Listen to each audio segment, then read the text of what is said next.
자, 이번 물건은 2024-113452 여기는 서울 화곡동 역세권 재개발 지역으로 약 최저가 기준 1,000만 원대면 투자가 가능합니다. 굉장히 싸죠. 그죠? 그래서 여기는 재개발 후보지가 아니고 이제 막 준비하는 지역이다. 이렇게 보시면 돼요. 사건을 보면 자, 2024-113452 감정가는 2억 9,800에 한번 떨어져서 2억 3,800.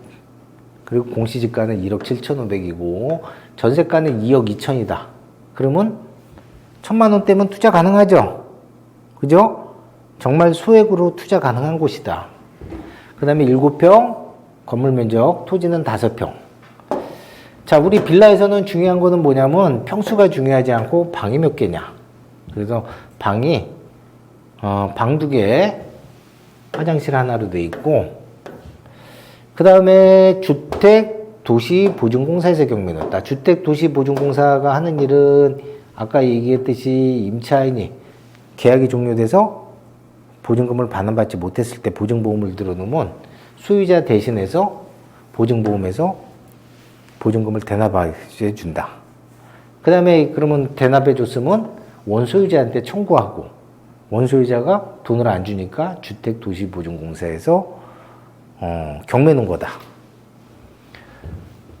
여기는 감정평가는 2024년 4월 16일 날 했고 1차 매각기일은 2024년 11월 26일 날 유찰이 돼서 1월 15일 날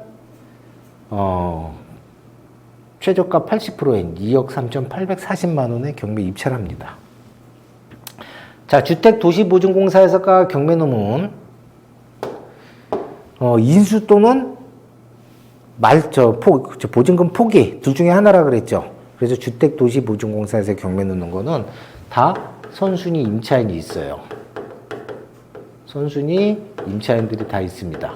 그래서 주택도시보증공사에서 경매 놓는 거는 대법원 공고문을 잘 보셔야 된다.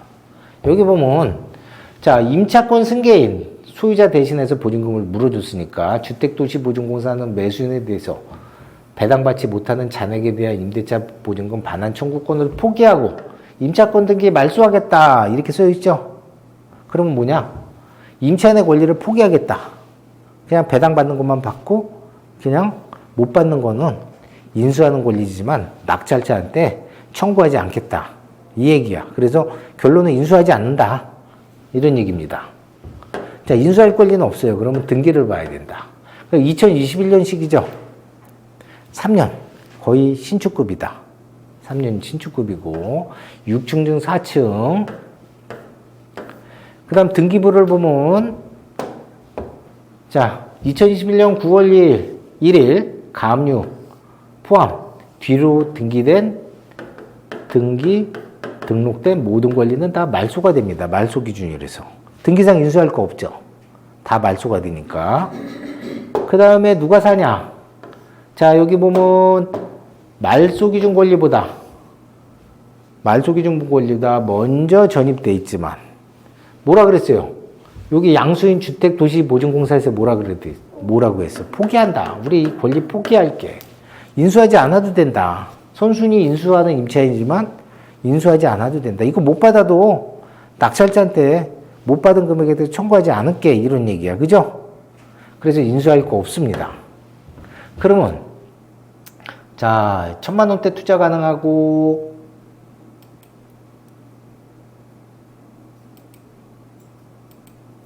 해당 주택을 보면 지금 여기 로드뷰에 보이는 이 주택이 경매로 매각되는 주택입니다. 아까 몇 층이라 그랬죠? 4층이면 잘하면 테라스가 있을 것 같아. 있죠? 그래서 이거는 가서 다시 확인해 볼 필요성이 있다. 여기 보면 여기 보이죠? 네? 그 있는 것보다 없는 것보다 있는 게 훨씬 좋다. 그죠?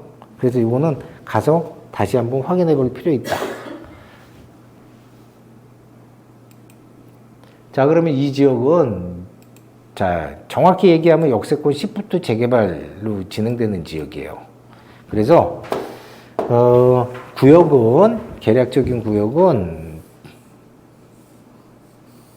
이렇게 해서 역 반경 10부터 역세권 재개발은 역 반경 350m 범위 내에서 하는 재개발 방식이다. 그래서 이 역세권 재개발을 하게 되면 용적률을 최대 700%까지 줍니다. 그래서 기본 원래 용적률에 조례에 정하는 용적률보다 많이 주면 만약에 기본 조례해 주는 용적률이 만약에 350%인데 600%를 쓴다. 그러면 그 증가되는 거에 대해서 50%를 장기 전세 임대주택으로 서울시에서 매입해 가요. 그래서 그만큼 가구 수가 많이 증가된다 그러면 재개발로서는 일단은 사업성은 좋다는 얘기야. 왜? 재개발은 만약에 조합원이 100명이라 그러면 200세대는 저해지 사업성에 나와요. 기본. 그래서 200세대 져서 100세대는 조합원한테 조합원 분양가로 저렴하게 공급하고 나머지 100세대를 일반 분양해서 사업비를 충당해서 쓰는 거야. 그리고 여기서 모자라는 거는 조합원들이 추가 분담금을 납부하는 거고. 그래서 세대수를 많이 일반 분양 세대수가 그만큼 많으면 좋다 나쁘다. 사업성이 좋게 나와서 그만큼 추가 분담금을 적게 내는 겁니다. 자, 그러면 입지적으로 보면 자, 역세권 10부터 재개발이라는 거는 역세권 지역이라는 얘기야. 맞죠?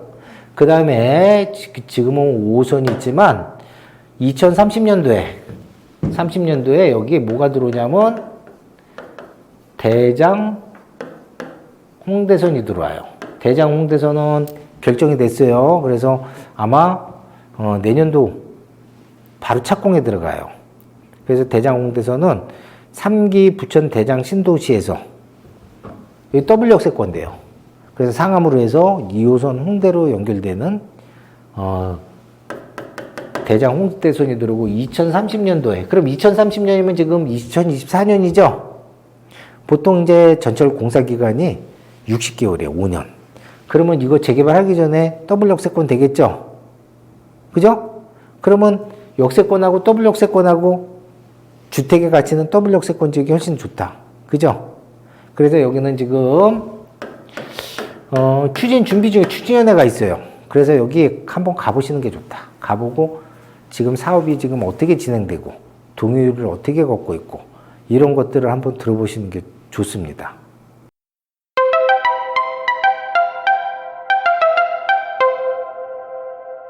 자, 이번에는 10부터 역세권 재개발 사업이 어떤 건지 좀 알려드릴게요. 여기 사업 대상지는 2종 주거 일반 지역, 3종 지역 또는 준주거 지역, 공업 지역에서도 하고 그 다음에 이 사업은 1차 역세권 또는 2차 역세권 사업 범위가 들어가야 됩니다. 보통 이제 1차 역세권은 승강장으로부터 약 250m. 근데 2024년 12월 30일까지 한시적으로 350m까지 늘려줬어요. 그리고 2차 역세권은 역반경 500m. 그래서 1차 또는 2차 역세권 지역 안에 포함이 돼야지 사업 부지로 인정을 받아요. 그 1차 역세권 지역은 최대 용적률을 700%까지 쓸 수 있고 상향시켜 줄 수 있어요. 2차 역세권 지역은 2차 역세권은 500m죠. 최대 500%까지 늘릴 수 있다. 그래서 사업 범위를 1차 역세권 350m까지만 하냐, 2차 역세권 500m까지만 하냐 해서 사업 부지를 결정할 수 있는데 사업 부지는 어떻게 되냐면 최소 3,000제곱미터에서 3만 제곱미터 이하까지 사업을 할 수 있어요. 그래서 3만 제곱미터까지 가려 그러면 서울시 심의를 거쳐야 되고 기본적으로 2만 제곱미터 범위 내에서 사업 면적이 그래서 그 범위는 1차가 됐든 2차가 됐든 그 기본 범위 내에 들어가야지 사업을 할 수 있다. 그래서 최대 3만 제곱미터까지 할 수 있고 노후도는 30년 이상 경과된 노후도 건물이 60% 이상이 돼야 된다. 일반 재개발은 우리 신속통합은 67%가 나와야 돼요. 노후도가 그만큼 적죠. 그 다음 과소필지 150제곱 미만 필지가 40% 이상 또는 저밀도 2층 이하 건축물 비율이 50% 이상이어야 되고 또 정비구역 내, 즉 역세권 재개발 부지 안에 10년 이내 신축 건물이 15% 이상의 가로구역은 제외한다. 뺀다. 가로구역이라는 거는 주변 도로변에 10년 이상 신축 건물이 15% 이상 되는 거는 그 구역은 빼버리겠다 이런 얘기예요. 신축 비율이 그러면 그 구역 내에서 가로 구역이라는 거는 주변 도로로 둘러싸여 있는 구역을 얘기해요. 그래서 이 구역 내에 10년 이상 준신축급이 15% 이상이면 요 부분은 빼갖고 가겠다. 안 해주겠다 이런 얘기야. 그래서 노후도는 평균 60% 이상이면 하고 사업 절차는 이제 보통 두 가지로 해요. 하나는 지구 단위 계획을 수립해서 하는 방법하고 정비 계획을 세워서 하는 방법.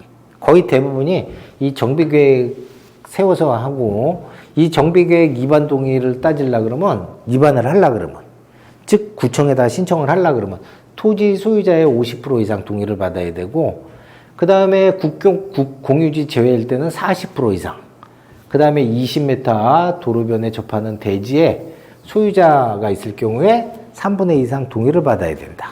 그러면 대로변 때문에 못하면 어떻게 돼? 뒤로 피해갖고 한 블록 들어가서 해요. 그래서 보통 재개발은 대로변들은 반대를 많이 해요. 왜 상권 자체가 흔들리기 때문에 그래. 그래서 한 블록 뒤로 들어가면 이거는 문제가 생기지 않는다. 그죠? 그러면 전체 뭐야? 전체 토지 등 소유자의 50% 이상 동의를 받으면 할 수 있어. 이 재개발. 지금 여기는 한 1,000만 원대면 투자가 가능하죠? 이게 초기 단계라서 그래. 그래서 향후 더블 역세권 지역에 이런 지역에 투자를 하게 되면 재개발이 된다 그러면 기대 수익률만큼 굉장히 많은 수익률이 들어온다. 왜 그러냐면 우리 아까 얘기했듯이 재개발이 되면 일반 분양가의 적어도 60%는 초기 단계에 들어가기 때문에 살 수 있다. 그 다음에 장점은 뭐라 그랬어요? 청약 통장이 필요 없다. 그죠? 그 다음에 여기가 어느 정도 사업이 돼서 확정이 되면 환급성도 좋아. 내가 팔고 싶을 때 아무 때나 팔 수 있어. 왜? 그만큼 사람들이 수요자가 많아지기 때문에 그래. 그래서 신정 역세권 재개발 같은 경우에는 지금 전세 끼고 최소 2억 이상은 조에 살 수 있어요. 그래서 가격이 그만큼 많이 올라간다. 지금 그러면 1,000만 원대 최저가 기준에서 1,000만 원대 투자하게 되면 나중에 그만큼 재산적 가치도 증가한다는 얘기야. 그리고 여기는 공실 날 일이 없어요. 그 서울은 요즘에 이제 임대가 다 잘 돼요. 그리고 역세권 지역이잖아. 역세권 지역에서 하는 재개발 방식이기 때문에 역세권 지역이라서 임대 또한 걱정할 필요가 없습니다. 그래서 지금 투자하면 2년, 4년 후에 앞으로 전세가는 계속 올라갑니다. 그죠? 그러면 나중에 투자 금액이 회수가 된다. 그러면 이거는 나중에는 내 돈이 하나도 안 들어가고 운영할 수도 있어요. 그래서 소액으로 투자할 수 있는 역세권 재개발 지역이다. 이렇게 보시면 될 것 같아요.